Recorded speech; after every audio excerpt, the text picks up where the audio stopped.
You're listening to the Ottawa Real Estate Podcast, brought to you by Referral Mortgages and Blue Panda Realty, with your hosts, Paul Stevenson, David Warren, and Greg Campbell. Let's see what's going on in the world of real estate in our nation's capital. Good morning, everybody. Good morning. Good morning. Good morning. This is the Ottawa Real Estate Podcast. My name is Paul Stevenson. I'm one of the very proud owners of Referral Mortgages here in Ottawa. We're a full-service mortgage brokerage. I'm here I'm joined by David Warren, who's my business partner. He's also an owner and a mortgage agent at Referral Mortgages, and Gregory Campbell, Gregoire. Gregory is a partner over at Blue Panda Realty, and he is an expert real estate agent.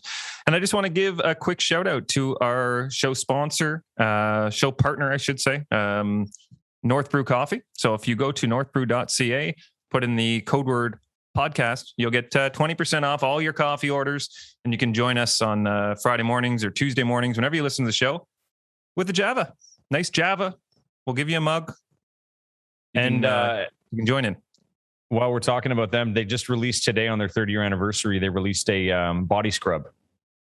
Coffee body It's a body scrub with coffee grounds in it, because coffee grounds are a natural exfoliant. So he just launched that today. He's pretty pumped. It smells delicious. I had someone tell me recently that apparently I have a friend who is from, oh my gosh, I want to make sure I get this right, Chile. And he said that they often use coffee grinds in their gardens as well. Apparently that helps the garden grow. So Greg, maybe on your Zooks, you should toss some coffee grinds.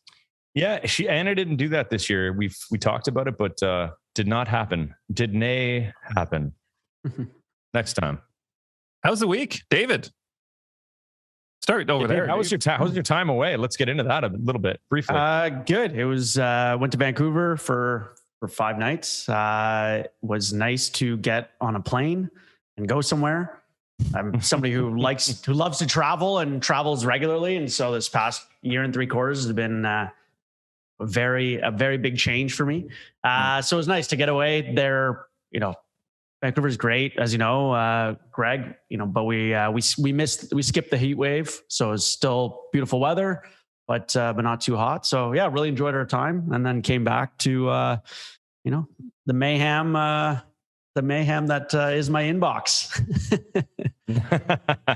Did you actually completely disconnect for a few days? No, hell no. Okay. It's funny it's funny that we even elude that that's possible in our industry. Eh? Yeah. Not even close, but no. And it's funny because I'm going away to the cottage again, and there's still some, I'm really, really trying to wrap up everyone that I'm working with in the next 2 weeks, and I'm close, but I have a feeling I may not, because I'm trying to actually have maybe 4 days where I just put my phone in the glove box of my car and don't even look at it. And if anyone needs to reach me, they can call me through my wife, which would limit my mother, who will be helping me with business. Oh, the gatekeeper, Anna? Or anyone else. Yeah, the gatekeeper, basically. Stay away. I actually made a point. Don't need the phone. I was journaling yesterday morning, which I'm trying to get back in the habit of. Actually, Greg, you kind of put me on that recently again. And I realized I kind of wrote down, this is talking about the phone stuff. I wrote down that, as a parent, that the kids aren't always going to be around. I got to take these days not for granted. And I've made a point recently to start leaving my phone inside. We go outside, kick the ball around or something. Don't need my phone on me. We're going for a walk, leave the phone at home, enjoy the moment. You know what I mean? So all that to say, it's true. I went for a walk with my daughter. Unless you're watching Torah. Unless you're watching Torah. I went for a walk this morning with my daughter. That's our new thing. We do it. Anna works out with Savannah. They do this epic workout. It's crazy. And then I go out to bike ride or walk with Alexa. But I had my phone with me this morning, and I was like, no, don't touch it. And I was just literally going, I need to just leave it at home. Don't even have it. Don't need it. Anyways. Speaking of homes, we're phase 3 today. So I know in the real estate market, it's changed a few things. Open houses are back. I was actually speaking to a realtor friend yesterday who stated that I guess on some of the boards, there's some efficacy issues, or people are concerned that maybe, you shouldn't be promoting open houses yet as a real estate agent. Have you heard anything like that, Greg, or what's going on at BP with open houses? It's back in business. It's one of those things that it's at your discretion, at your client's discretion as well. I, for one, am not a fan. I don't think they should be happening, just because it's not the same kind of flow as what it would be. I just think that there'll be just a little lack of. I just think the communication will be different after everything we've been through. I think they should have given it another few months. But I do know there are some agents who, they run very good businesses off of open houses, and their business diminished when the pandemic started because of that. So, if they want to do it, they can. I can't imagine that anyone's going to be rushing out, especially since we're kind of coming into, or we've started more of a traditional summer market for the first time in 3 years. But we'll see. I mean, if anyone wants to do it, we've got all with Blue Panda, we've got all our signs, making sure that everybody follows the rules when they're in the open house. And I think any agent that does it now will be doing it with there'll be two agents doing it, so that one can monitor how many people are in the house at once. And so is it going to be, is it still actually, can you walk in, or do you still have to book an appointment, schedule time? Okay. No, so it's open door. Okay. Yeah. When it was open last time, what happened is someone would act like a bouncer, and, you'd take down the information. Big stuff at the door. That's true. It's true. Right. So you take down their information, and then one group comes out and then the other group comes in. So, I mean, it could still happen, but it's just, it's a system that you have to have in place. Anyways, we'll see what happens. Yeah, it'll be interesting to see how it affects the market in general, because we've talked about it a few times, but newer agents who had never had to write a condition on an offer are probably open houses. They might have never even been a part of an open house, right? If they were licensed in the last couple of years. So be interesting to see. Typically, agents would go with their clients to an open house, correct? No, not necessarily. Open house is for guys. There's window a lot of open houses on Sunday. Yeah, no. And it's like, if you want to go see the area, go have a look, and to just let them know that I'm working with you, and they'll leave you alone. I think you said it, Paul. A lot of the agents that have come on board in the last 2 years, they haven't had to do open houses. They also haven't had to do conditions. And I know we were talking about it before last week and previous weeks. You talked about it, that it's one of those things for new agents. Now that there are conditions, it is it's balancing out a little bit, which is nice to see. And you're starting to see those conditions put in. It'll be funny to see how many new agents don't actually even know how to write a condition or know how to even structure their conditions accordingly in their offers. The main thing for me, I signed 3 conditional offers in the last week and a half. 2 of them were multiple offers that we won with conditions. So that's something that everybody needs to be aware of. I think the biggest issue is going to be new agents out, and whether there is an offer or not, being uncertain of if the offer will get accepted with or without conditions, and not knowing how to present that to the listing agent, or actually negotiating the list. Yeah. Or having the listing agent being like, we want an unconditional offer. And then them being like, okay, because that's what they're used to. Although, I had one strategy I did on this one. Actually, we won it yesterday. So, being in the business long enough, I knew. I went in and it had, we were the only ones. We were 20,000 under list. Another offer came in. And we eliminated the financing condition because we knew that we didn't really need it. The financing was secure. And then, even though we were still in multiple offers, I had a feeling that, I was like, this is a good price for the house. And then I called my inspector and I booked the condition for 2 days. That was it. And I talked to the agent. I said, look, this is our top offer. We've got an inspection booked for 2 days. That's it. See what your guy wants to do. And we got it. So the other one was obviously a little bit a bit under, and it may have had also a financing condition.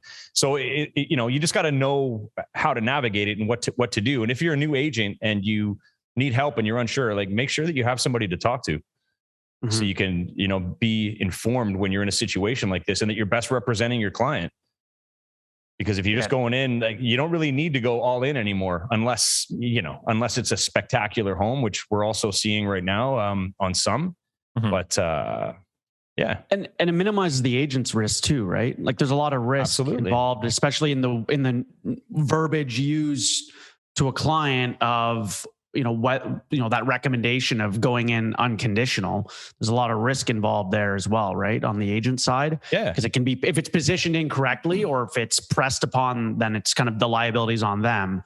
If something were to go wrong. So kind of knowing when to include those conditions, I think is valuable for protecting everyone, not just your buyer, but the agent themselves, right? Yeah. I mean, and you really got to know your buyer. Like you really got to know, why they're doing this, what they're trying to get, what their ambitions are and what their status is. Because I mean, if they've done it before and they're all in, then they're all in. We have a document that we can get clients to sign off on saying that they agreed to waive and that we're not liable. And then, if they're fresh, like the ones I was with this week, we just went in with conditions and we got it just because I knew how to navigate happily. Yeah. Couldn't believe it. It was amazing. We were so shocked. Even the inspectors were shocked just meeting the inspectors. Yeah. They're like, hey man, he's got a huge Grizzly Adams beard and long hair. Yeah. Hey, I just came from my basement. Haven't done an inspection in 3 years. Yeah. And the funny thing is, like, there's one that I'm getting done today. And the house, as far as I'm concerned, based on, how many I've done in the last year and a half, like I was like, this doesn't need an inspection at all. This house is like perfect. But it was still like, they're first timers. I'm like, I think we can get an inspection. Would that make you feel better? They're like, absolutely, please. I'm like, great. Got it. Mm-hmm. Are you still doing pre-inspections, Greg? Is it the big stuff stamp? Are you still doing those on? It is, yeah. For any, yeah. And I'm a little pissed at agents that aren't doing it, especially on older homes. Like I've been seeing some older properties with clients and they don't have a pre-inspection, and it's just nonsense. Like if your client doesn't want to pay for it, just pay for it. You're going to sell the house, $600. I mean, it's just a service I think that everybody should be doing for their seller and for the buyers. I would imagine, especially if you're waiting for offers, I would say it also makes the process less stressful too, whether you're waiting for offers or not. But knowing ahead of time what issues are in the home that you can address before listing, or that you're aware of, so that this might be pushback, gives that seller the relief or the knowledge that, okay, I know my house isn't there isn't something structurally wrong that is going to sewer this deal or this sale. And for the agent as well, they know that ahead of time and know what to be prepared with, right? Yeah. And I feel like if you're a seller and that something's wrong, like that's going to also just kind of eat away at you. If someone buys a house and that there might be some foundation issues or this and that, or even if, Greg, we talked about this yesterday, if you're looking at, say, a 20-year-old home and everything's still original. I mean, the likelihood is there might be, the roofing might need to replace, the furnace might be on its last legs. Like there's a few things that you kind of really want to know before, some of those you can see face value and kind of look at it and say, okay, well, the shingles are starting to curl and we're going to have to replace the roof. But there are some things that you just are either, they're not visible right away, or you might not think to look for it. Or you have, let's say, a 30-minute showing and you're going through, you don't see the whole house. Those things can really leave a sour taste in the buyer's mouth after they move in, right? If all these things kind of fall apart after buying it and that inspection wasn't done. What's the general mood that you've felt, Greg, with buyers recently? Like, have you had any buyers that were on the sidelines that have kind of popped back into the market and so on? Yeah, slowly popping back in. A lot were discouraged and they waited for a bit. There's some more coming in. I'm noticing that prices in the city are still, kind of where they were before. I'm still seeing homes selling in multiples or over list. But that said, a lot of those homes are listing lower than what they would have 2 months ago as well. So that's another thing to note. So if I'm seeing a house selling at 100,000 over list, it's probably listed at 100,000 less than what it would have been in April. Right. And it's really interesting to watch, because it took me a minute to kind of be like, I'm like, wait a minute. And then, I'm looking at the numbers going, okay, well, that kind of makes sense, I guess. Like there was one that sold in North Gore last week. It was amazing. It was a bungalow. I saw it and it was listed, I think it was $599 or $550. Anyways, it was fantastic. I'm like, this is going way over, because for what it was incredible. So they got 22 offers, sold for $750. Right. So, but that was based on, it was perfect and it was priced to sell. Like that, it should have been listed at 700 basically. Do you find that same sort of thing? Because I know this was happening a month or two ago where, if you list it at 599, you're going to get those 22 offers. But if you list it at 699, closer to where it is, you might only get two or two showings or something, right? And that's what happened. And it was a big problem. But now what's happening is, there's two things. There's more inventory. So, I mean, I think I didn't check today, but, the other day I was looking at row homes in Orleans, there was 37 on the market. So if you're listed at, let's say 625 and you get an offer at 600 and that's your only offer and you've had one or two showings, I mean, your odds of selling that for higher than 600 are diminishing every day because they have other options now. And at the same time, there's a lot coming out that are not worth it trying to list high. And people are kind of saying, this is overpriced. I saw 4 properties yesterday with my clients and they were just like, this is ridiculous. Like this is not worth it. And I was agreeing with them. I'm like, yeah, you know what? Like these are overpriced for what they're offering. They were like, to me, they were 50,000 overpriced based on what the current market is doing. So it's really interesting because we're in a traditional summer market, which we haven't been in years because it's just been motoring through like crazy for the last 2 and then maybe 3. But then what's going to happen in fall? Because traditionally, it's spring, summer, you chill a bit. Everybody's cottaging and doing their thing, vacations, and then fall, it ramps up again. So I'm anxious to see if that actually happens, where fall comes around, then all of a sudden it's like, boom, back up. I think that is going to happen. I think mid-August. Yeah. I think second week of August, because people go do cottages and camping and enjoy the outdoors because we have such a short summer season, June, July, first week of August. And then they realize, well, you know what? We need to get into a house because we need to register our kids for this catchment area. Yeah. And they kind of have that 3-week sprint almost to, they'll never get anything though. Even closings now, it's impossible to get in September, basically. Like most that I'm working with, they're looking like end of September, October. Yeah. The agreements I've seen this week are all like September 3rd that week, beginning of September now, which is good because, lenders are still between lenders and appraisers and so on. I mean, we're still looking at probably, at best a 3-week to 4-week closing in like the perfect situation, right? Like, I mean, ideally we want probably 4 weeks right now at a minimum for appraisers are still taking 2+ weeks just on the appraisal alone. So it's something that's still continuing.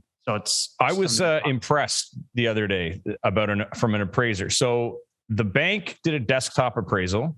The buyer said, we want a regular appraisal. The bank did it. And we had the appraisal the same night that it was done physically within the period of 7 days. So I was super impressed with that. So you'll get the report quickly, like once they've actually gone and seen the property, but it's them getting it in their schedule to actually get out. Right. We have certain appraisers that we deal with when we can, or some banks we can order appraisals directly from an appraiser. In that case, it allows us to speed up that turnaround time because we have that direct line of communication with the appraiser. And ones that we work with regularly, where some banks, and there's quite a number of them, most the major banks, and then there's some others as well, where you have to order through a third party. So it's a third party ordering system, who then it goes into a black abyss where it's ordered online, and then they assign it to an appraisal firm, and your communication is through the third party to the appraisal firm, and so they hate dealing with the system, so that bogs it down, but then you're also not getting immediate responses from the appraiser or being able to call them because you don't actually know who's doing that, who's doing the work. So it slows that down. So, major banks, ones that are green, that for example, those are taken is it through a third party system where it's taken 2 weeks to get things like that. So still to be cognizant of. I got a question for you, David. So, with obviously we're going into phase 3, things are opening up a bit. Rates are obviously remaining at essentially a historical low. So how do you see this affecting kind of the overall economy in Canada moving forward? Wow, what a loaded question.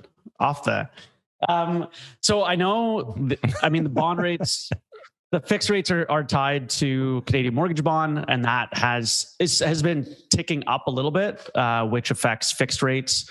and as well fixed rates on multifamily and commercial. The Bank of Canada said this week that their expectations for 2021 have been lowered for the economy from a growth standpoint, but they are predicting a slightly higher uptick in 2022, and that they're still not projecting to touch the overnight lending rate, which affects variable and all that, not until still late 2022. So I think the rates are still going to remain low until things really start picking up from a growth in the economy standpoint. But and there's still quite a bit of time before Bank of Canada will change anything that would impact variable rates. I think variable is still your way to go right now. There's still a very good spread between what you can get for a variable rate and what a fixed rate would be, and you've got a lot of time before that. Before the Bank of Canada is going to change prime. So. I think this conversation. I think that's not going to affect. I think they're not going to be impacted drastically. I think we'll still see. We've seen it stabilize now over the last month, and hasn't really had much in the way of changes. And I think because banks also, their business not only their rates tied to bonds, but obviously their business, and they look at summer market, spring, that it's these are times where there's the most amount of transactions. They want to win business as well. So. We have a question here from Henry. He says, I've seen the price of wood decrease at Home Depot, so I imagine the price is decreasing in general. Any idea how this might affect the price of new builds? Yeah, we talked about that just a little bit, last week or the week before? No, 2 weeks ago, I guess. I was meeting with some clients this week where they're building some multifamily homes, some 8 units and things like that. And they were talking about them needing that you still can't get roof trusses, things like that.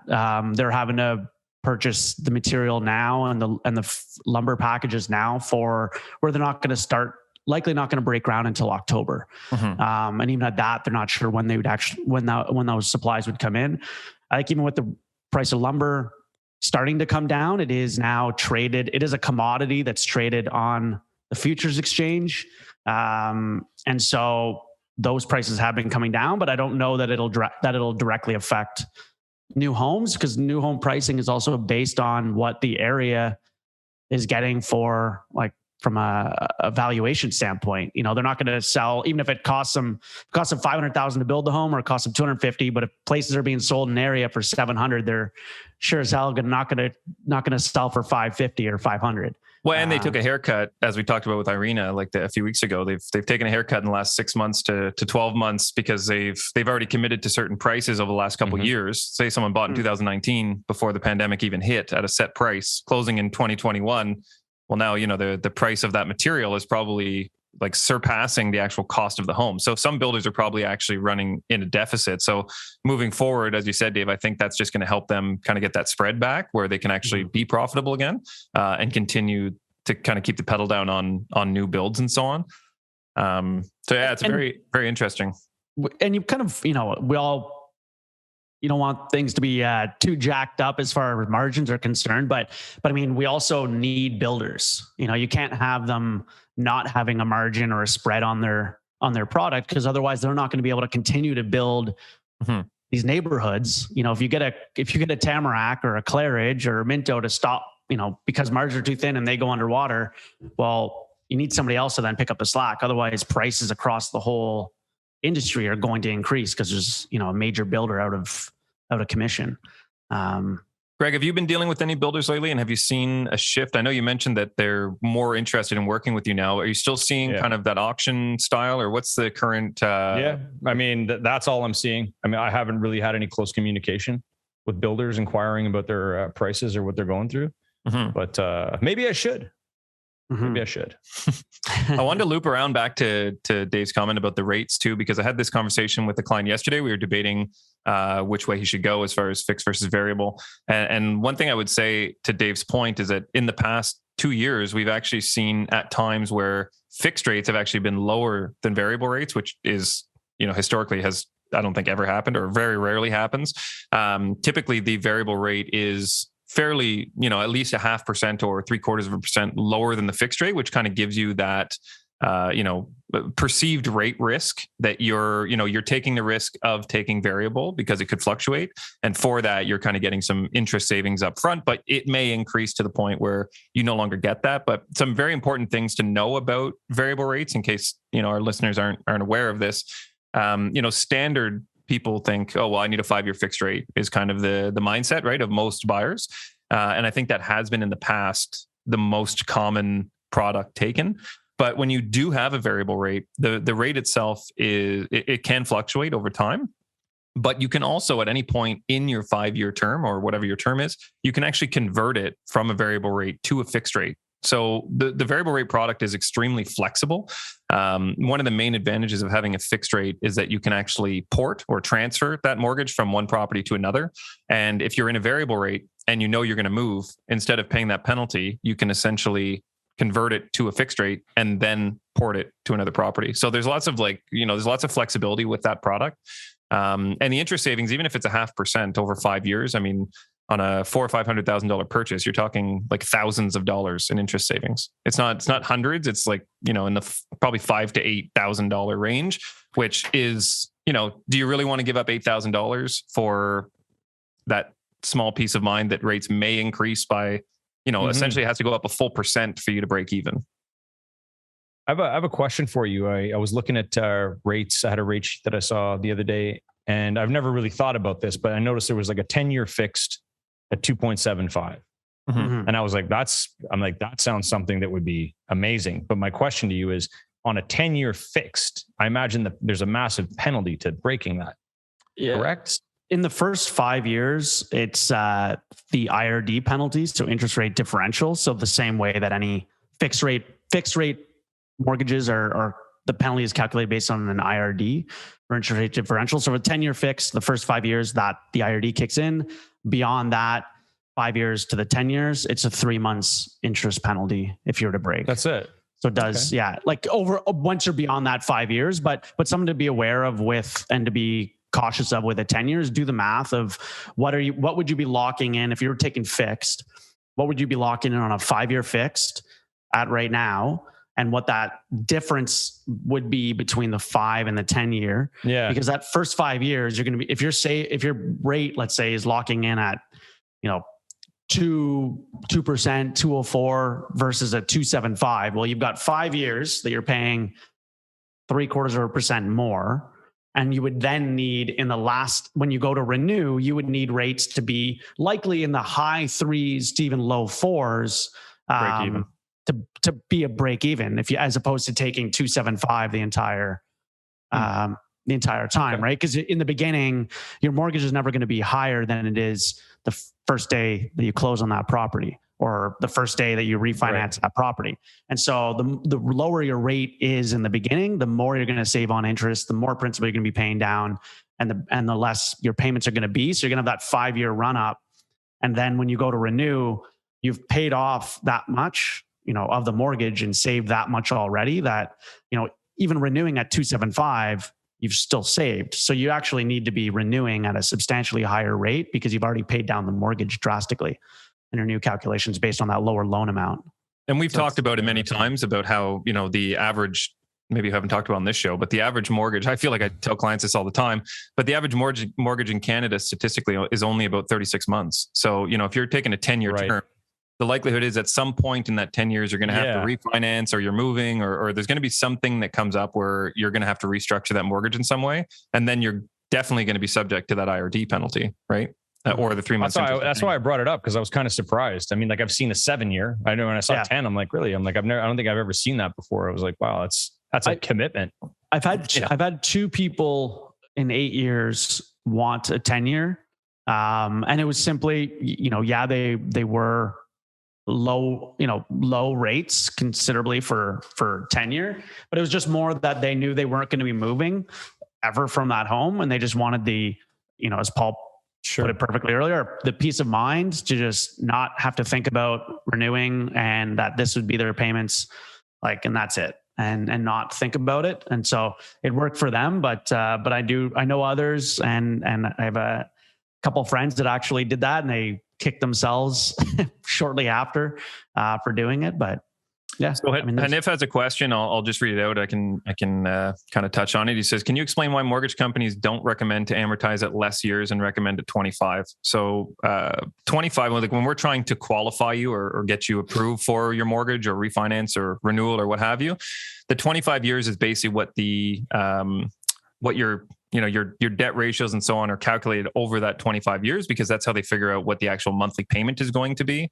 So even though you have a term of 5 years based on the interest rate that you're locking in at, the payments are calculated based on the amortization of the mortgage. So 25 years. So some lenders, if you put 20% down, some lenders will actually allow you to go up to 30, but you can voluntarily do 20, 15, 10. Like, sometimes we'll have clients that are looking to renew and they might have 15 years left. And they say, well, we want to either extend it to 20 or lower to 10 or what have you. So we can actually manually adjust that.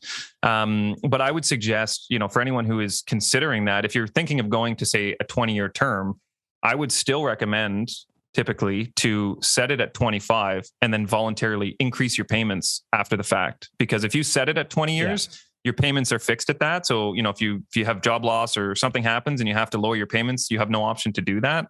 Whereas if you have a 25-year term, your payment is based on that 25 years. And you can, almost every lender allows you to increase your payments voluntarily monthly by up to 20%. So 15 to 20%. So you can voluntarily increase your payments by 20%, which is going to lower your amortization by that same 20%. But at least you're choosing to increase it. So you still have the availability to lower it back down to that 25-year payment if you want. But that extra, if you increase that 20%, that 20% goes directly to the principal balance of the mortgage. That's what I was going to ask. So it lowers the amortization down to 20 instantly. So instead of setting it at 20 where your payment's now fixed, set it at 25 and then voluntarily increase it by 20% so that it lowers the amortization by the same amount. I think to Hanif's question as well of why the longer amortization versus, a 15 or a shorter one, it's a matter of qualifying as well. So as Paul alluded to, like your payments are based on what that amortization is and the rate. And so the banks are calculating to make sure that you can cover that mortgage payment, your existing debts, your property taxes, all of that. And so sometimes if it was based on a 15-year amortization, those payments are going to be, 40% higher compared to a 25-year. Does it work with your debt servicing ratios? If it does, then absolutely you can take that and even go with 5-year or 10-year, what have you. It's just based on that qualifying. And so if the ratios don't align for that, for where your income is at in order to get you at that 15-year right off the bat, as Paul said, do a 25 year because that's what you'd qualify for, and then voluntarily bump your payments because maybe the bank's not able to use some of your income for whatever reason. There's not all income can be used or recent income, sometimes things like that. So that's kind of why a lot of times the banks will say, have to do 25 versus short. And there are times where clients might be 10 years into 20, they've lived in their home for 10 years. So they're 10 years into their 25 years. But then as Dave said, maybe the husband or wife or partner, whoever it is, one of the applicants might have lost their job or something's happened. So we might have to extend it from 15 back to 25 just for qualifying, just so that the monthly payment fits within their budget. So there's lots of reasons why we would do that. But long story short, if you wanted to set your amortization at 20 years or 15 years, we can certainly do that. We just have to make sure that the numbers work with your income and so on. So mood boost, gentlemen. Should we slide into the mood boost? Mood boost. Let's do it. I got a couple. I got 3 today. I'm pretty happy with them. Be bangers. They're bangers. So number 1. I saw a nice stereo on Amazon for $1. Seller said that the volume is stuck on high. I couldn't turn it down. Number 2. It's good. If you ever find someone that owns 10,000 bees, marry them. You know they're a keeper. Okay. Number 3. What do you call a lazy kangaroo? A pouch potato? Wow. Okay. Not bad. The first two were killer. I like the first 2. Yeah. First one was good. The first one was good. 2.5. Yeah. First one was good. So, just a reminder to everyone. Thank you for tuning in. Paul's on fire today. Well, thanks, Lionel. That's nice of you to say. I'm feeling good. I'm having a good week, feeling vibrant, looking forward to the weekend. But just a reminder to everyone, we do record here live every Friday, 10 o'clock. Had to think about that.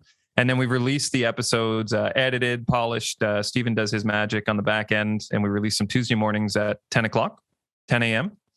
And you can find that anywhere on any podcast platform, YouTube. We put the video up on YouTube, Spotify. Yeah, Amazon, head over to wherever you YouTube wanna and subscribe to our channel if you haven't yet, please. We're seeing a steady increase of about 20 subscribers a month and loving it. We're getting a lot of action. A week. Yeah. Oh yeah, a week. That's what I meant. That'd be 80 a month. And don't forget. Go ahead. I'm sorry. I just wanted to say this in closing before we sign off, that if you are a buyer, right now is a great time to be shopping because there's less people out there and there's more inventory. And if you are a seller, just make sure that you get your number right when you're listing your property, because the buyers are aware that there is more inventory, and you'll have a harder time selling if you're not having a proper conversation with your realtor and know how to price your home properly. Thank you. Mic drop. All right. And last shout out to North Brew Coffee, northbrew.ca. Thank you to them. Check them out. If you use if you want to use the code word podcast, you'll get 20% off your order. And we'll be back here next Friday, 10 o'clock a.m. Gentlemen, have a great weekend. Thank you to all our listeners. We'll see you next week. Deuces. Bye. The Ottawa Real Estate Podcast is brought to you by Referral Mortgages, Blue Panda Realty, and Stephen Hopkins Video. Thanks for tuning in, and please remember to like, comment, share, and most importantly, subscribe. We'd love to hear from you.